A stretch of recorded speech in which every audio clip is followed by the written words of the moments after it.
Beleza. Começamos aqui a gravação do nosso encontro de hoje. Deixa eu voltar aqui pro Teams.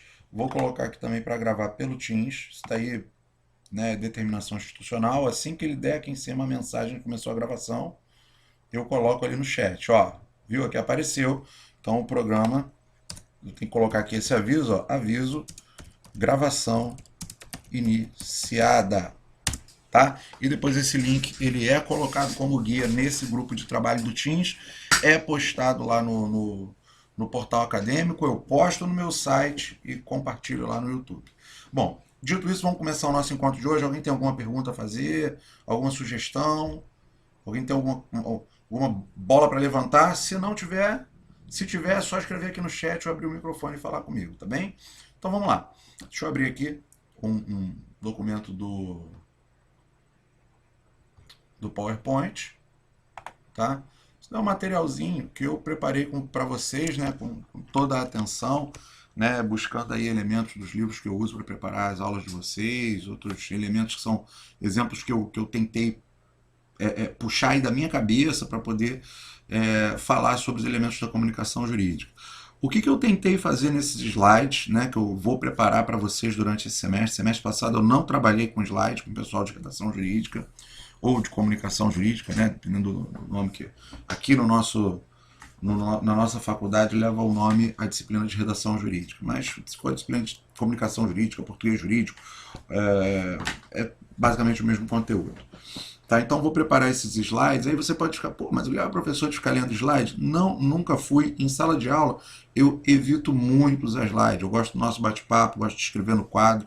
Preparem-se que minha letra não é das mais fáceis. Aqueles que também têm a letrinha, não vou dizer feia, mas tem a letrinha diferente, né? A letrinha mais exótica como a minha, não fiquem preocupados, muito pelo contrário, eu tenho todo o carinho com a galera que tem a letra difícil de ser lida. Pode deixar que eu levo super isso em consideração. O importante é o conteúdo. Brincadeiras à parte, né? Eu não fico lendo slide, não é meu estilo, mas eu acredito, né? Tem dado certo nas turmas que eu estou fazendo essa adaptação, em usar o roteirinho de slide em substituição ao que seria a utilização da nossa lousa em sala de aula. Tá? E eu procuro colocar slide por slide um híbrido entre o material que eu busco aqui dos livros, às vezes Ctrl+C, Ctrl+V, e às vezes eu leio e interpreto numa... Aí, ó, o nosso Windows 7 fazendo as dele, né, querendo aparecer durante a aula. Né? E vamos lá. E às vezes eu pego o conteúdo que está ali no livro e também interpreto para passar essa mensagem para vocês. E esse movimento, gente, que eu faço quando eu estou preparando a aula, né, só para não dizer que não falei das flores, né, esse movimento que eu faço quando eu pego o material dos livros que eu uso, né, e interpreto, jogo ele aí no PowerPoint com as minhas palavras, meio que entre aspas, traduzido para os alunos, é um movimento de comunicação. É um movimento de comunicação pedagógica dentro do curso de Direito. Por quê? Eu tenho um referente ou um referencial que é o conteúdo da matéria ser ministrada, ser lecionada naquele momento para aquela disciplina. Eu tenho em vista o receptor desse conteúdo, que são vocês alunos, e tento transmitir esse conteúdo na forma de uma mensagem, buscando um canal mais adequado e uma linguagem, um código mais adequado para que vocês me entendam.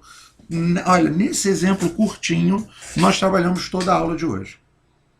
Né? Mas ainda não parou por aí, eu tenho aí uma meia dúzia de slides para compartilhar com vocês, para que vocês entendam melhor cada um desses elementos. E eu falei dos elementos da comunicação aplicados ao discurso pedagógico nesse exemplo. Vamos trabalhar eles aplicados ao conteúdo do discurso jurídico. Vamos lá, tá? Primeiro, a importância, né, de conhecer os elementos da comunicação. É fundamental lembrar que não existe comunicação unilateral. Toda e qualquer forma de comunicação apoia-se no binômio emissor e receptor. A gente tem que ter aí um certo cuidado, galera, com essa parte do binômio emissor-receptor. Por quê? Porque o emissor nem sempre é quem aparenta ser. Eu já vou explicar esse detalhe. Às vezes eu falo muito rápido e posso deixar passar batido algum... eu começo uma ideia e posso não fechá-la, né? Vocês, olha, Léo, volta... Tá faltando, né, fechar aquele raciocínio. Estava falando dos slides, porque vocês vão ver que muitas vezes esses slides vão estar escritos assim de maneira Bem simples. Eu estou tentando, dentro da medida do possível, escrever da maneira que eu falo com vocês, tá? Para que quando vocês pegarem esse material, eu sei que tem muita gente que estuda só no celular, no computador, mas tem gente que vai querer ver o vídeo que também, sinceramente, que o vídeo irrita. E eu sei que tem uma grande parcela dos alunos que fala, pô, faz alguma coisinha escrita, porque depois eu imprimo em casa, eu sei que o negócio de ficar gastando papel à toa, a natureza, mas eu gosto de imprimir, que senão eu não consigo estudar. A ideia é tornar o material acessível, tornar os nossos debates das segundas-feiras à noite, 8 horas da noite, o mais dinâmico e o mais acessível a todos o possível. Beleza? Vamos continuar aqui, para tentar não perder a passada, para eu não ficar segurando vocês até tarde, tá? Beleza? Que eu sei, tá, galera? Que eu sei que encontro acadêmico por via de câmera no computador é muito mais cansativo. Ao vivo é super divertido, mas no computador a gente tenta, mas ele é gostoso mesmo é no presencial, né? Semestre que vem, esse semestre ainda, se tudo der certo. Mas vamos lá. Toda e qualquer forma de comunicação apoia seu binômio emissor-receptor. E aí, gente, eu já vou adiantar. Muitas vezes você tem uma petição, você imagina o seguinte: você recebeu lá uma cobrança indevida da operadora de telefone, uma cobrança indevida da empresa de energia elétrica, da empresa de água. Você vai falar assim: não, vou procurar um advogado para pôr esses caras na justiça. E se você parar para pensar, você pode, num primeiro momento, imaginar que o emissor dessa pretensão aí de entrar na justiça, né? De pôr para quebrar com aquela empresa, que o emissor é você. Só que você vai expor, você vai ser emissor dessa mensagem quando nós estivermos falando dessa relação de comunicação humana entre você e o seu advogado. Ele vai ser o receptor, você é o emissor, o referente à tua resignação com a empresa. Não se preocupem se eu estiver falando rápido. Dessa vez eu vou colocar item por item com exemplo até o final, tá bem? Opa, alguém me chamou, fez um barulhinho aqui, admissão aqui no lobby. Vamos voltar. Mas com relação ao discurso jurídico, quem vai pegar essa tua pretensão e apresentar ao Estado juiz é o advogado. Então, o emissor dessa mensagem, nesse caso, vai ser o advogado. Você vai expor o teu referente para esse advogado. Você vai expor a tua pretensão. Tá bem? Então, vamos lá. A comunicação é basicamente um ato de partilha, o que implica, no mínimo, em bilateralidade. Por que eu digo no mínimo bilateralidade? Porque, vocês vão ver, acho que é o último exemplo que eu coloquei nesse material, pode ser que um determinado emissor esteja mandando uma mensagem para 2, 3 ou mais receptores. Tá? Eu até não queria adiantar, né, para poder não entregar o ouro do finalzinho lá do nosso encontro de hoje. Vou dar um exemplo para vocês. Vocês já devem ter visto aí toda hora, né, na televisão, no noticiário, na internet, nos grupos, quando os ministros lá do STJ julgam algo que lhes é entregue, né? Um habeas corpus de relevância nacional, ou uma questão criminal qualquer, que tem aparecido, né, em razão dos diversos momentos políticos, mais calmos ou menos calmos, que o nosso país vem atravessando há anos e anos, né? Muitas vezes o STF está aparecendo ali protagonizando soluções para esses debates. E vocês já devem ter reparado que os julgamentos ali do STF, e só estou, né, reforçando, utilizando esse exemplo do STF, porque ele está na televisão quase todo dia. Vocês já devem ter reparado que, por mais que um nome ou outro apareça assim com mais frequência, mas sempre é dito: olha, o ministro fulano deu o voto dele nesse sentido, mas o ministro Cicano ainda vai votar, o ministro Beltrano ainda vai votar. Ou seja, percebam que essa mensagem que é entregue por um advogado, por um procurador da República, né, por um técnico, um operador do direito, que essa mensagem que é entregue ao órgão STF, ela é entregue por esse emissor, e o receptor é o órgão STF, mas os receptores, pois nós estamos falando de um ato de comunicação humana, serão os ministros. Então é uma única mensagem com uma pluralidade de personagens, tá certo? Então esse ato de comunicação é um ato de partilha que implica, no mínimo, bilateralidade. Então, no mínimo, nós vamos ter um emissor e um receptor, tá bem? Mas vamos ver qual é esse conceito ali de emissor, receptor, esses termos que vocês estão começando a conhecer, ter uma ideia de quem são eles, mas eu ainda não tenho o conceito, né, deles espelhados aí na tela. E você pode estar pensando, pô, o Léo está fazendo as coisas de trás para frente. Não, gente, eu já gostaria até de esclarecer isso para vocês. Vocês já devem ter ouvido, a metodologia da ABEL, ela incentiva, né, que os professores busquem as metodologias ativas. É um pouquinho mais difícil, né, pelo computador, não é impossível, no presencial vai ser show de bola. Eu quero ir usando esses termos que vocês já vão percebendo eles através da minha fala, através da experiência prévia de vocês, através dos exemplos que a gente vai encaixando aí no nosso contexto, e aí você vai montando o seu conceito pessoal do que é aquilo. Quando nós espelharmos os conceitos, quando nós espelharmos as explicações na tela, ou você vai confirmar as suas percepções, ou vai adequar as suas percepções, ou vai retificar, vai corrigir a sua percepção se tiver sido equivocada. Beleza? Isso tem uma série de vantagens. Mas vamos continuar com o nosso conteúdo aqui de hoje, tá?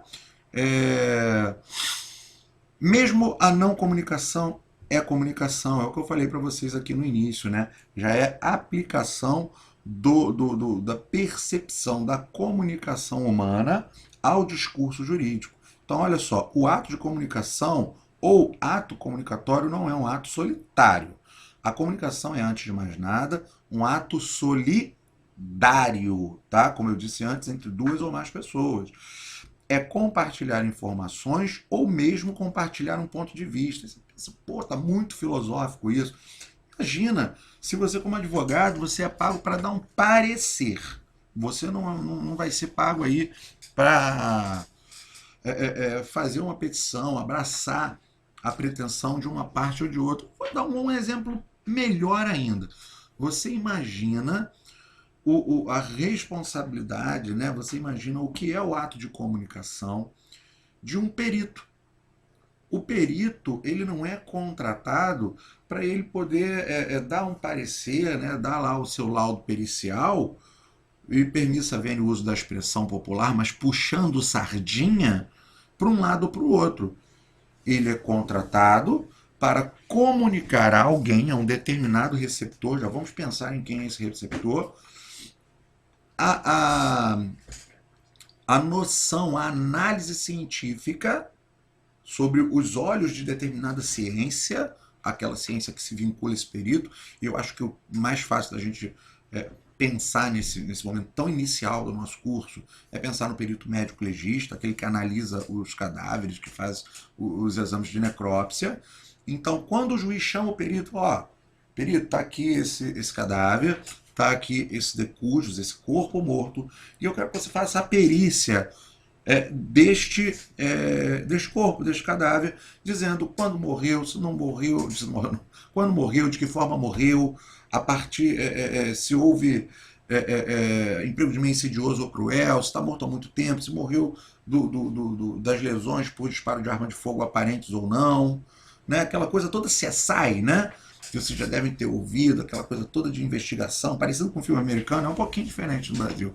Mas quando o juiz direciona, né, esse corpo de delito para o exame pelo perito, ele quer um ato solidário, ele quer o compartilhamento de um ponto de vista.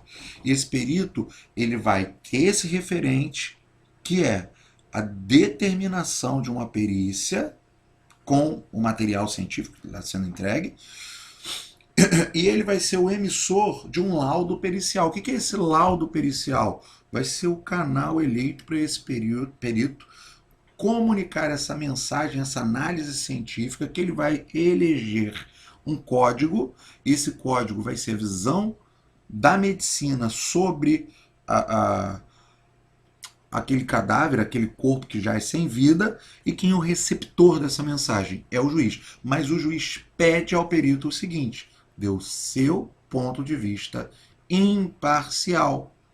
Então, existe uma relação de agir, olha só, de um agir comunicativo habermasiano, franco, sincero, aberto, integrador, que constrói um todo, tá? Não vou entrar nas teorias do agir do Habermas, porque isso é disciplina de filosofia. Eu só citei porque em direito, cara, vai ser isso o tempo inteiro. É uma disciplina entrando na outra, é um assunto entrando no outro, é um termo que vocês vão ouvir comigo, que é um termo lá de introdução à ciência do direito, ou de teoria geral do processo, e de repente você vai chegar lá na aula de introdução e falar, cara, eu ouvi o Léo falar um pouquinho sobre isso, professor, lá na aula de redação jurídica. Aprofunda um pouquinho aqui com a gente, fala mais um pouquinho sobre isso, e vocês vão ver como uma disciplina vai entrar na outra, tá? Dito isso, né, vamos passar aqui para a minha próxima observação dos slides. Mesmo ato que determina, e fui redundante aqui, deixa eu voltar aqui no slide, ficou feio isso daqui, né? Mesmo ato que determina que determinado, mesmo ato que determina que, opa, certo, preso. Vamos voltar aqui agora. Quando vocês virem, inclusive aqui, ó, durante os nossos encontros, se vocês virem alguma falhazinha aí, vocês me avisem que a gente corrige aqui on demand. E se tiver alguma observação que eu fizer oral com vocês, vocês falarem, pô, Léo, escreve isso aí nesse slide, pra gente não esquecer que eu vou compartilhar esse material com vocês hoje. Tá? E mesmo se tiver alguma coisa que eu falar, não, volta, escreve aí. A gente abre o slide e escreve, que não pode ficar nada para trás, tá? E outra coisa, se ficar para trás, chegar na aula que vem, você quiser perguntar, pô, abre o microfone, escreve para mim no chat, pergunta, que não tem problema nenhum voltar, não me incomoda em nada, beleza? Então vamos lá, que certo preso deva ficar incomunicável, ou mesmo quando falamos da incomunicabilidade dos jurados que compõem o conselho de sentença do tribunal do júri, esse ato de não comunicação pode interpretar-se como uma espécie de comunicação, entendida com grano salis, né? Essa é um brocardo latino, essa expressão é um brocardo latino, é uma expressão em latim. Vocês vão ouvir aí durante o curso de direito todo diversas expressões em latim. Vocês já vieram para a faculdade, né, sabendo algumas, habeas corpus. Eu falo toda hora aqui, né, até esqueço que muitos de vocês não devem nunca ter ouvido essa expressão, permissa venia, data máxima venia. É algo que vocês vão ouvir aí a galera do direito falando, não é mitidez, não é para tirar, não é nada, é porque é o nosso dia a dia, é o dia a dia de vocês a partir de hoje. A partir do primeiro dia que vocês resolveram fazer direito. Não tem jeito, né? É como se fosse com a devida licença, com a devida permissão, esse data máxima venia, tá? Então, essa comunicação entendida com grano salis significa que é com certa ressalva. Significa, por exemplo, quando tem a previsão normativa lá no Código de Processo Penal que o acusado tem direito a reservar-se ao silêncio e o seu silêncio não pode ser interpretado em seu desfavor, eu vou colocar esse artigo aí na tela, deixa eu ver, acho que é até o próximo slide, está aqui, ó. Mesmo a não comunicação é comunicação. Exemplo, daqui é o Código de Processo Penal, tá? 198 do Código de Processo Penal. O silêncio do acusado não importará na confissão, mas poderá constituir elemento para a convicção do juiz. Ou seja, o acusado ele tem direito ao silêncio, direito constitucional garantido na Carta Magna, não tem jeito. Mas se ele ficar quietinho, o juiz pode, daquele jeitinho lá do filme americano, né? Se você ficar em silêncio, eu vou usar isso contra você. Não pode. No Brasil não é assim.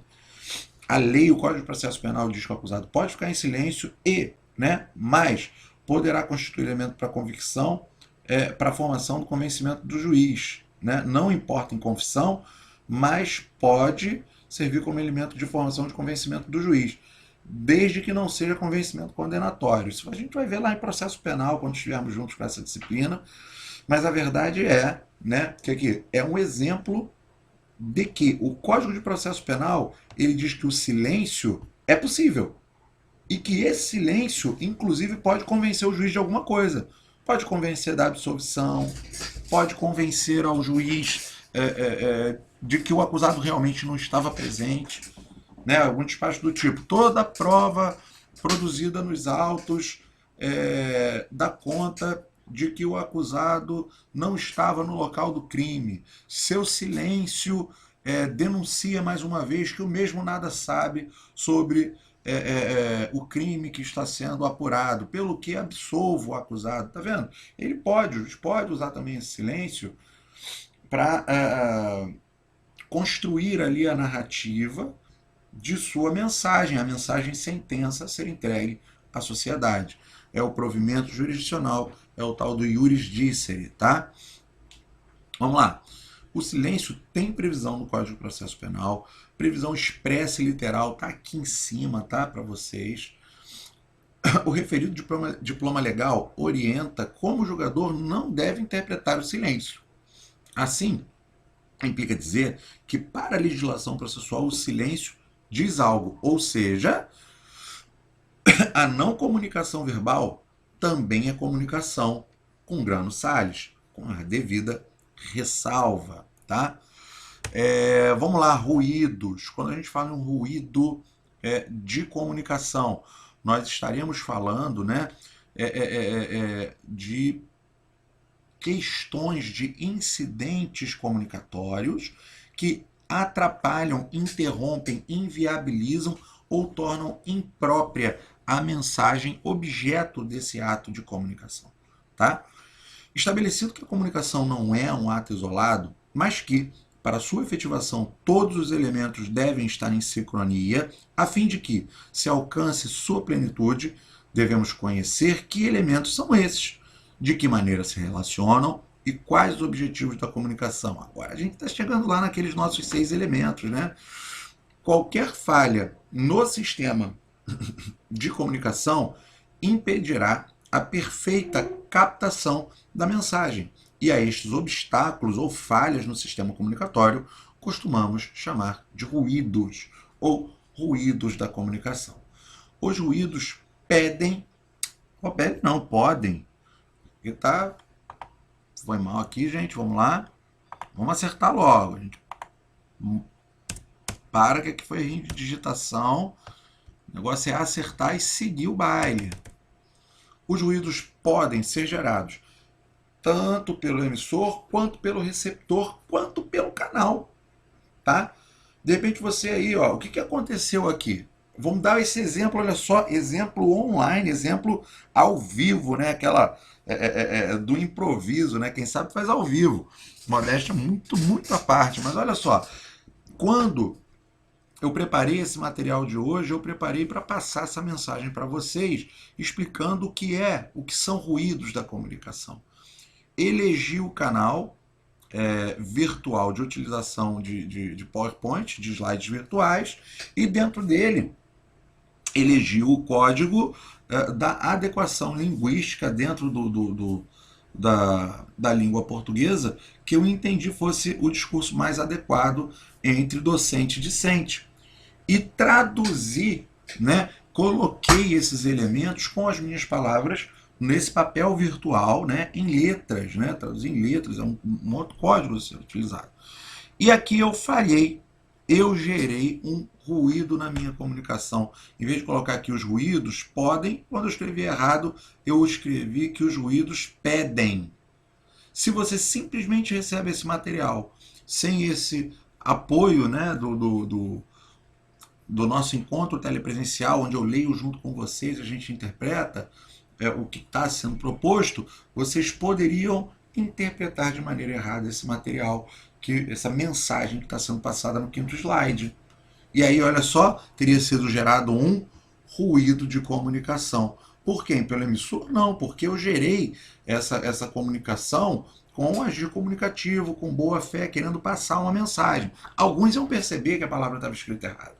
Foi pelo receptor esse ruído? A culpa foi de vocês? Vocês que não sabem interpretar o texto? Não, de maneira nenhuma. De maneira nenhuma. Esse ruído teria sido gerado pelo canal. Tá certo? Então, mas já corrigimos o pequeno ruído que rolou aqui no slide 5 em razão de uma falha de digitação. Já fiz o meia-culpa, vamos partir para o próximo, tá? Então, são os elementos da comunicação. Primeiro deles aí, o referente. Vamos dar uma pausa, deixa eu alternar aqui para a nossa telinha do Teams. Galera, até aqui, vocês estão acompanhando, tá dando para ir, tá muito rápido, alguma coisa ficou para trás? Alguém quer perguntar, falar alguma coisa, levantar uma bola? Não, tranquilo. Beleza, então vou voltar aqui para os nossos slides, tá? Então vamos lá, são elementos da comunicação. Primeiro, o referente. O que é o referente? O referente é o assunto em questão que diz respeito ao ato que se quer comunicar. O referente pode ser entendido como o assunto a que a mensagem se refere, ou seja, tudo aquilo que está relacionado a ela. Por fim, essa mensagem precisa ser expressa por um código constituído por elementos e regras comuns, tanto ao emissor quanto ao receptor. No contexto da comunicação jurídica, podemos interpretar o referente como a pretensão que o cliente apresenta ao seu advogado. Por exemplo, então, gente, esse referente é assim, meio que o assunto. É quando você chega como cliente para o teu advogado e entrega o teu problema. Aqui vai ser o referente do advogado. O advogado é o emissor dessa mensagem. Esse referente nós podemos interpretar também, né, dentro do início da comunicação técnica jurídica, dentro dos elementos que compõem ali a petição, como a tua causa de pedir, né? O que vem a ser a causa de pedir? Vocês vão aprender isso daí lá em Teoria Geral do Processo, é matéria do terceiro período, né? Mas vocês vão ouvir falar sobre isso agora um pouquinho, Introdução à Ciência do Direito, no primeiro período, e vão ouvir falar sobre isso também um pouquinho aqui em Comunicação Jurídica. Então, o que é essa causa de pedir?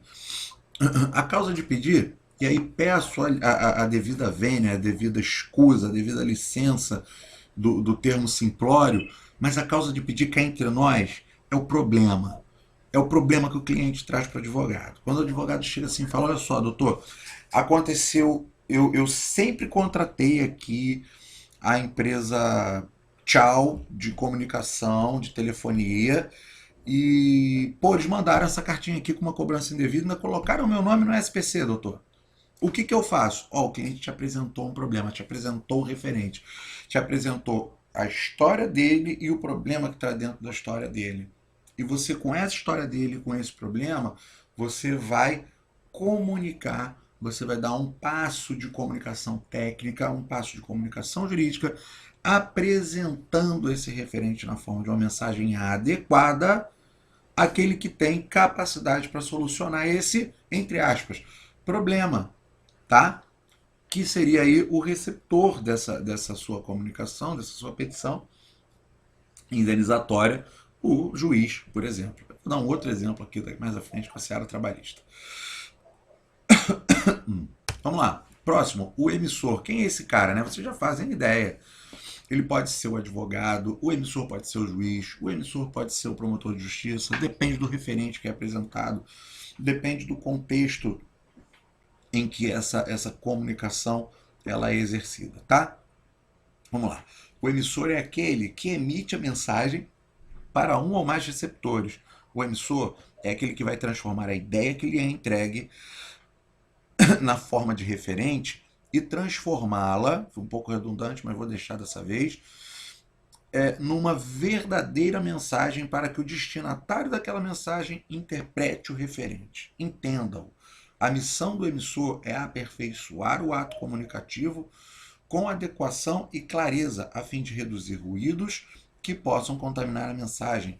E eu digo mais, com adequação e técnica. Porque a função do advogado é essa. Vocês vão ouvir durante o curso inteiro, durante a vida toda de vocês, que a missão do advogado é de meio, não é de finalidade. O advogado ele é contratado não é para ganhar a causa, é para lutar o melhor combate possível pelo seu cliente. Beleza? Deixa eu alternar aqui a tela um pouquinho, que eu verifico que deve ter algum microfone aberto e isso gera ruídos na nossa comunicação. Deixa eu ativar aqui os mudos. E vamos voltar aqui para nós. Se vocês estão vendo, o Teams deu um probleminha ali na minha transmissão. Se ele der um probleminha desse de novo, eu fecho o vídeo e fico só com áudio. Normalmente melhora. Vamos voltar aqui para o compartilhamento da tela. Então, esse é o segundo elemento da cadeia comunicativa. Tá? O primeiro nós tivemos lá, ó, o referente. Depois, o emissor. E agora vamos lá para a mensagem. A mensagem é a interpretação do referente pelo emissor, com olhos a fazer chegar ao receptor a adequada interpretação do que é entregue ao emissor como referente, tá? E ficou meio complicado isso daqui. A mensagem, né? Você imagina o seguinte: você recebe uma matéria bruta e você lapida ela de modo a ela a esculpir aquele referente numa forma que o receptor da mensagem lá no final vai entender a beleza dessa mensagem, o sentido dessa mensagem. Vamos lá.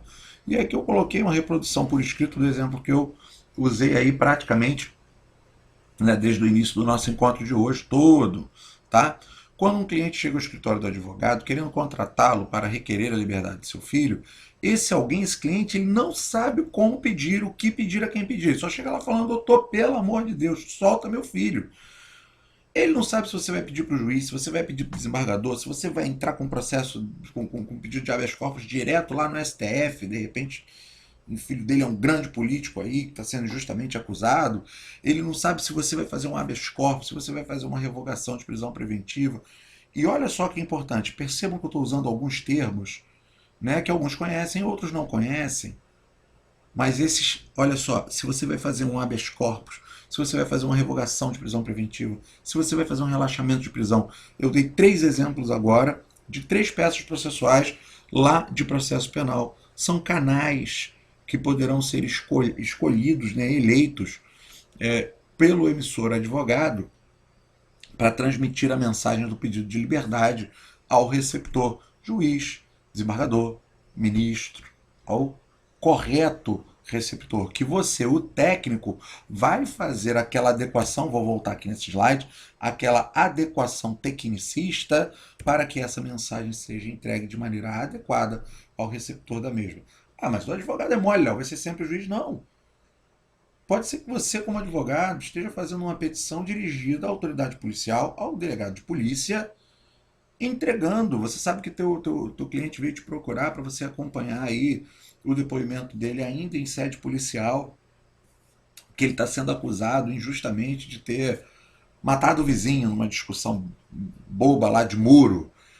E aí teu cliente fala: doutor, eu vou fazer o meu depoimento, eu tenho o nome de um monte de gente. Nesse dia eu estava em Nova York, né, acompanhando lá um show na Broadway, e eu estava numa excursão, tem filmagem dos outros, da galera da excursão, tem filmagem do hotel lá, da câmera de vigilância do hotel que eu estava, que eu frequento a cada 6 meses e tal. Então eu consigo isso tudo. Aí você pega esse material todo, você vai levar lá teu cliente para depor, mas você vai fazer uma petição para entregar esse CD, esse pendrive com essas imagens para o delegado. Então olha só, esse referente, você vai ser utilizado da petição para entregar essa mensagem, para entregar, juntar um documento, canal e código, e o destino dessa mensagem, o receptor dessa mensagem do advogado. Não necessariamente o juiz, eventualmente o delegado de polícia, eventualmente um chefe de cartório, se você estiver fazendo um procedimento extrajudicial, falando, por exemplo, né, nos procedimentos de cartório extrajudicial, divórcio extrajudicial, né, é muito comum hoje em dia, e por aí vai, tá? Bom, continuando, é responsabilidade do emissor, nós estamos falando da mensagem, tá? A mensagem é responsabilidade do emissor, que no caso da cadeia de comunicação jurídica é um técnico, né? É a responsabilidade do emissor ajustar a mensagem ao referente, tá? Ou referente à mensagem, utilizando-se para tanto de elementos adequados, sejam de forma ou conteúdo, para que o receptor entenda e eventualmente atenda ao conteúdo da mensagem. A mensagem é composta basicamente, então, né, desses 2 elementos, canal e código. Vamos ver quem são esses caras? Vamos lá, canal. Canal é a via eleita pela qual a mensagem será entregue ao receptor. Em comunicação jurídica, podemos verificar o canal em 2 planos. Um mais simples, um mais primário, que tem a ver tão somente com elementos da comunicação comum, né? Com elementos da comunicação humana. E outro de viés mais técnico, que tem a ver com a via eleita para consolidar aquela comunicação. E aí, né, com exemplo, tudo fica mais fácil. Você pensa aí, ó. Quando o advogado, ao trabalhar o referente, ou seja, a necessidade, a pretensão que ele entregue, sentença condenatória, né? Chega, imagina, tu não conhece o cara estava lá com outro advogado, tá? E aí esse camarada, ele entra no teu escritório e fala assim, doutor, pelo amor de Deus, eu tô desesperado, eu tava aí com um advogado e, pô, eu fui pegar, chegou o oficial de justiça lá hoje para mim com um documento na mão, eu vi que eu fui condenado num processo que eu tinha deixado essa causa na mão dele, e ele tinha me dito que ia dar tudo certo. E agora esse cara sumiu, isso acontece toda hora, tá? E aí você, como advogado, recebe essa sentença condenatória. Você vai fazer o quê? Calma, meu amigo. Calma que a gente vai ver isso aí. Vamos ver uma maneira de melhorar a sua condição. Não posso te garantir solução, mas posso garantir que vou brigar bem por você. E aí você vai ver lá, ó, como advogado, ele elegerá o canal de comunicação, a via escrita e a forma jurídica ou técnica adequada ao caso, adequando o canal a caso, né? Que será aí recurso. E aí vamos pensar aqui no recurso de apelação, por exemplo. Eu falei aqui numa sentença condenatória, lato sensu, aí outro brocardo latino, outra expressão latina. Não se preocupem, tá? Deixa eu até interromper um pouquinho minha linha de raciocínio aqui para tranquilizá-los. Brocardos latinos estão no conteúdo da nossa disciplina. Vai ter um dia só para a gente colocar aí brocardinho latino, para ler, para conversar sobre eles, para falar sobre suas principais utilizações, porque é coisa que nós vemos no nosso dia a dia como advogado, como estudante do direito, tá? Quando eu falo lato sensu, quando vocês ouvirem essa expressão lato sensu é em sentido amplo.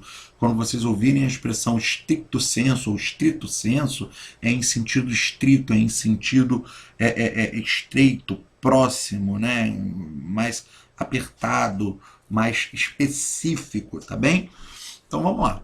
E aí eu dei alguns exemplos aqui na sentença condenatória civil, de uma indenização, lá do procedimento de juizado, não, do procedimento de vara civil comum, de uma vara de família, ou de uma sentença criminal, né? Cabe, via de regra, apelação. Tá? E aí, adequando aos nossos exemplos. Dessa forma, teremos a aplicação do canal, elemento de comunicação, a necessidade de um canal específico para comunicação jurídica. O canal adequado para relacionar-se com o órgão que vai analisar aquela sentença condenatória será que canal? Eu, técnico, qual canal que eu vou escolher? O recurso adequado. E aí, se for uma sentença condenatória lá do crime de roubo, vai ser a apelação criminal. Se for uma sentença condenatória de uma ação de indenização civil, uma apelação civil. Se for uma sentença condenatória de uma reclamação trabalhista, vai ser um recurso ordinário. Se for uma sentença condenatória lá de juizado especial, juizado especial civil, vai ser um recurso inominado. Olha, vocês não precisam saber manejar esses recursos, mas hoje o que vocês precisam saber? Que deve existir uma adequação de canal à forma jurídica necessária, porque esse é o munus do técnico. Léo, vou aprender estudo de recurso no primeiro período? É claro que não, mas você precisa ter uma ideia de adequação de canal. Porque algo que nós vamos ver aqui no primeiro período, sim, vocês saem daqui sabendo fazer o básico de petição inicial. Não vai sair sabendo fazer petição inicial, porque isso é matéria lá do sétimo período com a prática civil, né? Mas você vai sair sabendo fazer o básico de petição inicial. Sabe por quê? Você é aluno de direito, cara. E de repente vai chegar aí Deus nos defenda, né? Mas vai chegar aí uma cobrança indevida da operadora alfa de telefonia celular na casa de vocês, e vocês podem fazer a ação no juizado especial por conta própria, não precisa de advogado. Você fala, pô, sou estudante de direito, eu vou fazer a minha petição, porque eu já aprendi o básico de petição lá em redação jurídica, eu vou conseguir. Pô, chegou o nome da minha mãe, eu vou fazer para ela, vou dar ela para ela assinar, vou ajudar ela com isso, tá? E falando em canal, então até o final do nosso semestre, vocês vão saber fazer o básico de petição, tá? E compromisso meu com vocês, a galera do semestre passado conseguiu, vocês vão conseguir também, até mais, né? De repente a gente já se encontra presencialmente. E além de conseguir fazer o básico de petição inicial, até a metade aí do semestre, primeira prova, ou um pouquinho depois, vocês vão saber fazer um requerimento administrativo. Olha, vocês já vão saber trabalhar duas formas técnicas, jurídicas, de elementos, né, de canais de comunicação jurídica. Tá? Desta forma, e fechando aqui, é o recurso adequado na forma escrita. Tá? Poderia ser o recurso adequado na forma oral. Como é que faz um recurso oral, Léo? Com uma sustentação oral, ao final do tribunal do júri, né, da audiência de tribunal do júri, quando o advogado pede para que o juiz consigne a sua intenção em apelar daquela sentença, né, na forma da legislação processual penal, e daí por diante, tá? São só exemplos. Vamos lá para o código. Código trata-se o código de elemento técnico que servirá de suporte ao estabelecimento da mensagem. Acopla-se lá ao canal. Eu sei que vou usar um recurso, então agora eu vou usar um código, mas não é um código civil, de processo civil, é um código de linguagem, tá? Vamos lá. A norma culta, por exemplo, na redação de um texto, seria o código utilizado sobre o canal escrito para a transmissão da mensagem impulsionada por uma ideia, que é o referente. Assim, os aspectos técnicos dos recursos, o conteúdo da matéria jurídica, a argumentação sobre o suporte valorativo do bens, como os aspectos dogmáticos da norma jurídica e as fontes do direito, são exemplos de códigos que se aplicam ao discurso jurídico. Aí você leu aí no slide, eu li para você, aspectos dogmáticos e axiológicos, né? Olha só, introdução à ciência do direito, vocês, se já não ouviram, vão ouvir um lancezinho chamado Teoria Tridimensional do Miguel Reale. Vocês vão ouvir aí um trinômio chamado fato, valor e norma a vida inteira. E fato, alguém vai falar para vocês em algum momento, que é o aspecto empírico da análise jurídica, que valor é o aspecto axiológico da análise jurídica e norma é o aspecto dogmático da análise jurídica. Galera, é simples assim. Você pega teu cachorro, o cachorro do vizinho te mordeu. Fato, aspecto empírico. Não importa a história que se conte. O outro vizinho lá da casa da frente, ele, quando tiver que ser testemunha, ele vai falar: Rex se soltou da coleira da casa 1 e mordeu da coleira da casa 3 e mordeu o Léo da casa 1. Mordeu. Pronto. E aí o que o meu advogado vai fazer? Ele vai entrar com uma indenização contra o dono do Rex, porque ele vai dizer: olha só, no código, lá na lei, tá, existe um aspecto dogmático, um aspecto imutável que está escrito lá na lei, que se o cachorro se soltar da corrente do camarada que não teve dever de cuidado e morder uma pessoa que não tem nada a ver com isso, claro, falar de maneira, né, adequada, que eu estou aqui tentando explicar. O dono desse cachorro vai ter que indenizar o cara que foi mordido. E vejam, pelos laudos médicos, o Léo foi mordido, tomou ponto, tomou injeção na barriga.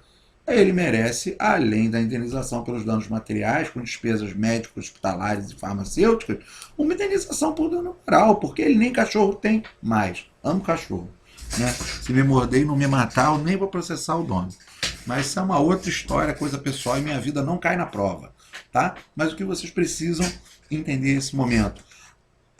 O que é o código nessa linha da percepção da comunicação humana aplicada ao texto jurídico?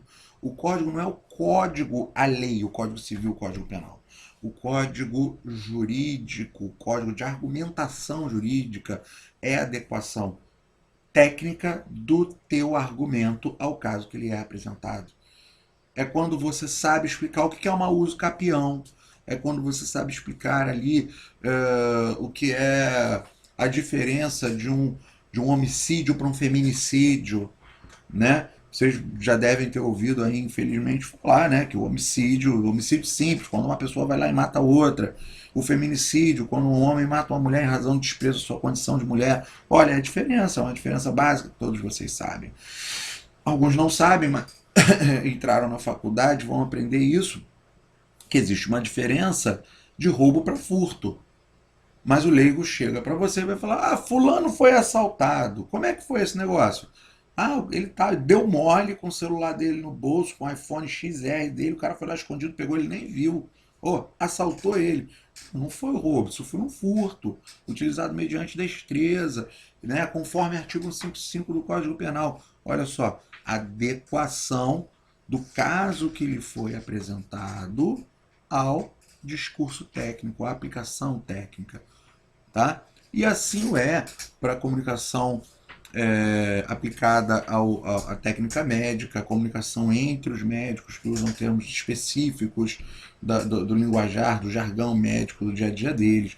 Assim, a adequação técnica do discurso, da linguagem de comunicação entre profissionais, por exemplo, de TI, que eles vão ter lá toda uma linguagem específica, além de códigos específicos do dia a dia deles lá de programação e tudo mais. Tá bem? Então o que a gente precisa entender é que esse código é a adequação técnica, a utilização do correto vernáculo, do correto jargão, das corretas falas, do correto texto técnico, utilizando-se do canal adequado para que os dois juntos formem uma mensagem, e uma mensagem que ela é direcionada a um determinado, próximo slide, receptor. Esse receptor, gente, é o destinatário da mensagem. A mensagem deve traduzir em seu bojo, em seu conteúdo, a ideia impulsionada pelo referente. Para isso, como dito, a mensagem se compõe de canal e código, que são eleitos pelo emissor, não com viés, não com o intuito de tornar a mensagem mais clara a todos que com ela tiverem contato, mas sim mais adequada à percepção do receptor. Por isso, gente, que de vez em quando, não sei qual de vocês, se algum de vocês já leu alguma sentença na vida ou já precisou processar alguém. Mas é por isso que quando a gente pega lá uma sentença, lê, não entende quase nada e vira para o advogado: doutor, o que ele quis dizer aqui, doutor? Né? Outro dia me ligou aqui um cliente e falou assim: ai meu Deus, doutor, eu olhei lá o andamento do meu processo, está escrito que o juiz fez a remissão da minha pena. Ai meu Deus, eu vou ter que pagar a pena de novo. Eu não sei o que vai acontecer. Pelo amor de Deus, minha mulher está desesperada. Me explica isso. Remissão, por exemplo, é um termo técnico. O juiz escreveu aquele termo técnico naquela decisão para indicar para mim, que sou advogado, que estou acompanhando, né, aquela lead, né, o desenrolar daquele processo, para dizer assim: ó, dei uma batida aí, reduzi um pouquinho a pena dele, porque chegaram aqui para mim os relatórios de que ele estudou na época que esteve preso, de que ele trabalhou direitinho dentro da cadeia, então de repente ele vai sair aí do semi-aberto e ir para o aberto um pouquinho mais rápido. Léo, isso não é aula de processo penal. Tudo bem, relaxa, gente. Eu estou usando, né, em razão da minha prática jurídica, exemplos dali do cotidiano, de um termo técnico que surge dentro de uma mensagem que ela não é direcionada a todos. Ela é direcionada a um determinado receptor. Quando o juiz dá um despacho, ele entrega uma mensagem utilizando-se de um canal e de um código em específico, que ela interessa as partes, pode interessar ali autor e réu, mas ela é direcionada aos receptores. Que receptores são esses? Os técnicos envolvidos neste caso, neste exemplo, aquela relação processual, tá? Então vamos continuar aqui. O receptor, como destinatário da mensagem, poderá ou deverá, em muitos casos, manifestar-se quanto ao conteúdo da mensagem que lhes foi entregue. E aí percebam, né? O conteúdo ideológico da mensagem poderá servir de verdadeiro referente ao receptor da mensagem, que também elegerá a via adequada para transmitir uma outra mensagem.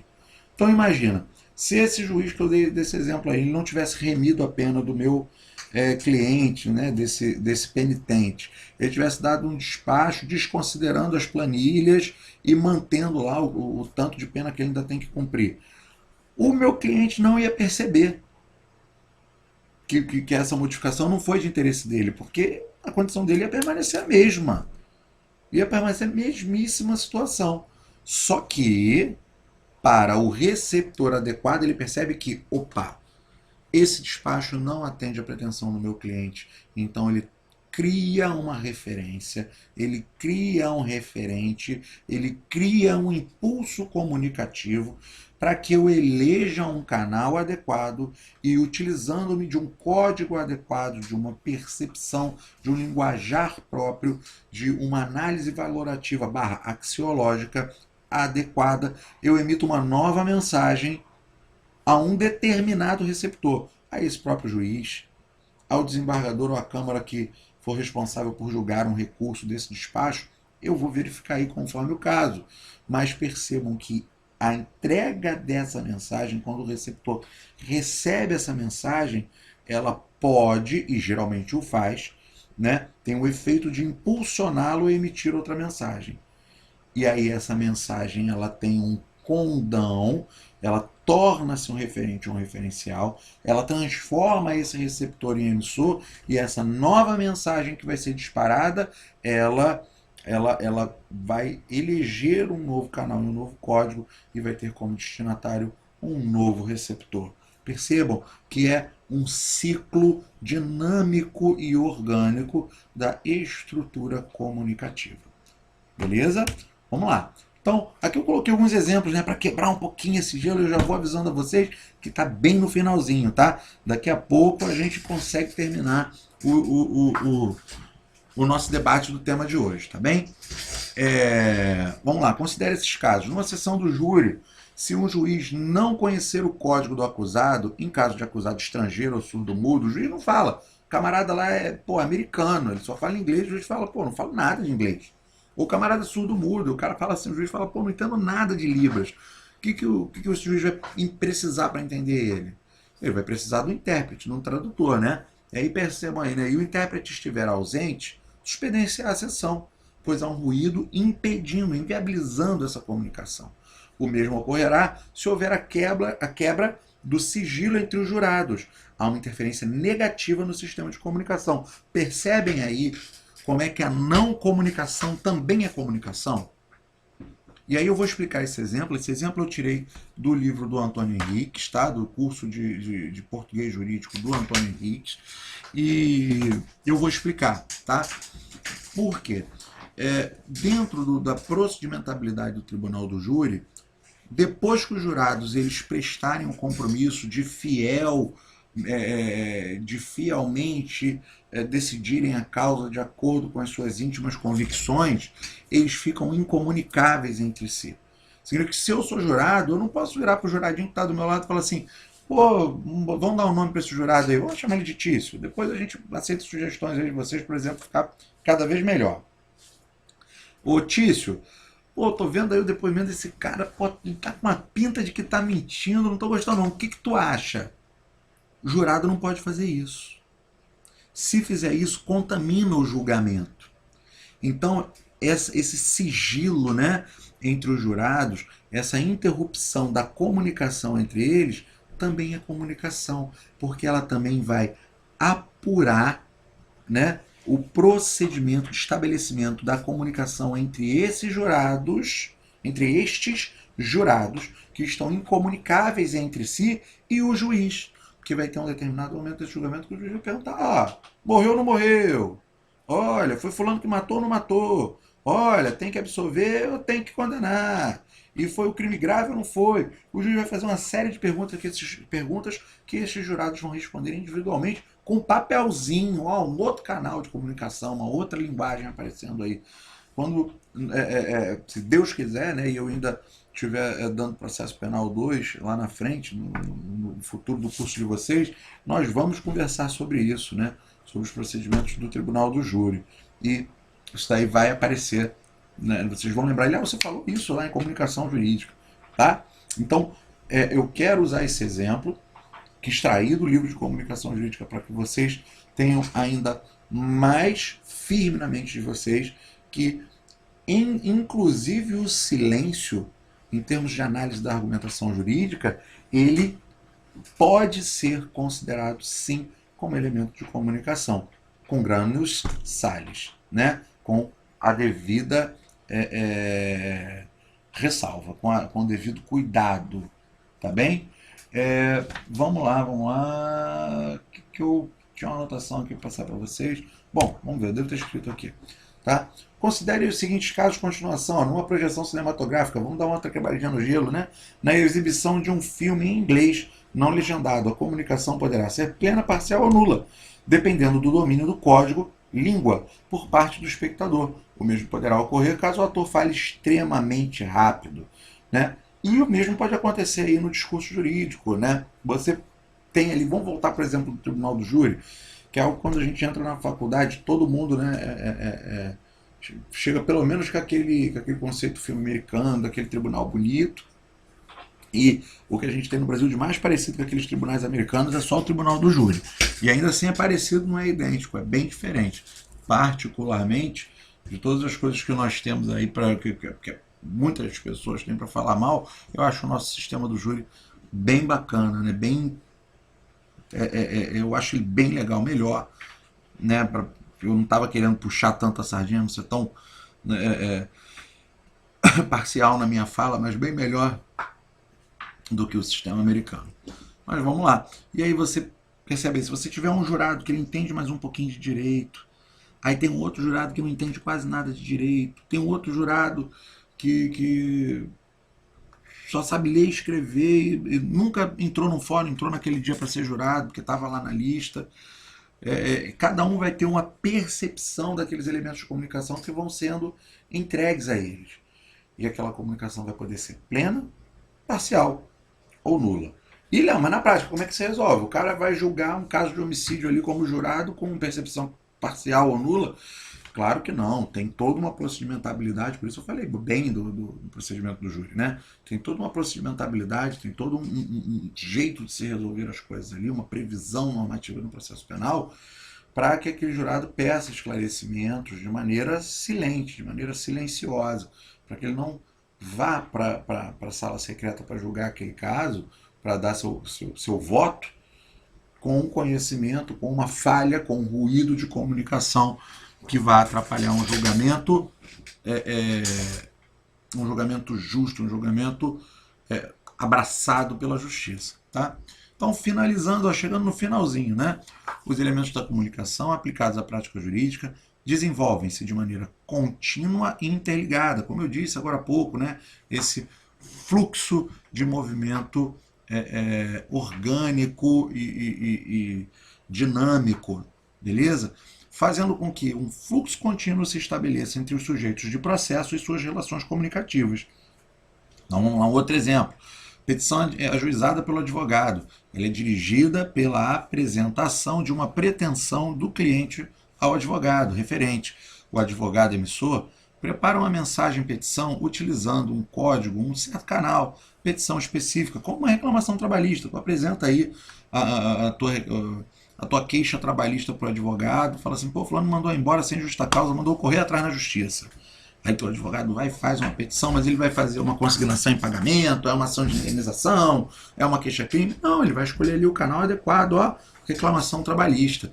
E um código certo, né, o tecnicismo em que vai se encarar naquela reclamação com olhos ao direito material do trabalho. O que é esse direito material do trabalho? É a matéria, né? É o que ele vai reclamar? Ele vai reclamar um 13º, uma férias, um aviso prévio, por aí vai. Para comunicar ao juiz, receptor dessa mensagem, a pretensão que se quer seja dado provimento, ou seja, para comunicar ao juiz que ele quer receber as verbas da dispensa dele sem justa causa. O juiz, quando recebe essa mensagem, é impulsionado a manifestar-se. Logo, essa mensagem, para o juiz, se instrumentaliza num referente. Passa então o juiz à posição de emissor da mensagem estatal sobre o tema.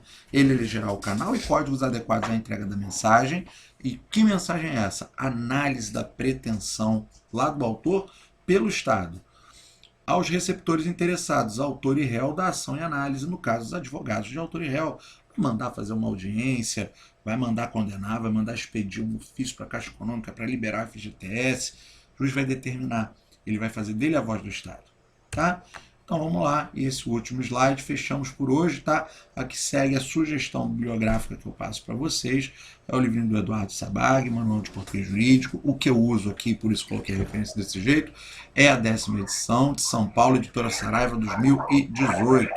Então eu vou aqui, fechei aqui o meu slide, eu vou só encerrar aqui a nossa gravação. Só um minutinho, vocês ainda estão vendo aqui o meu rosto, aqui minha tela.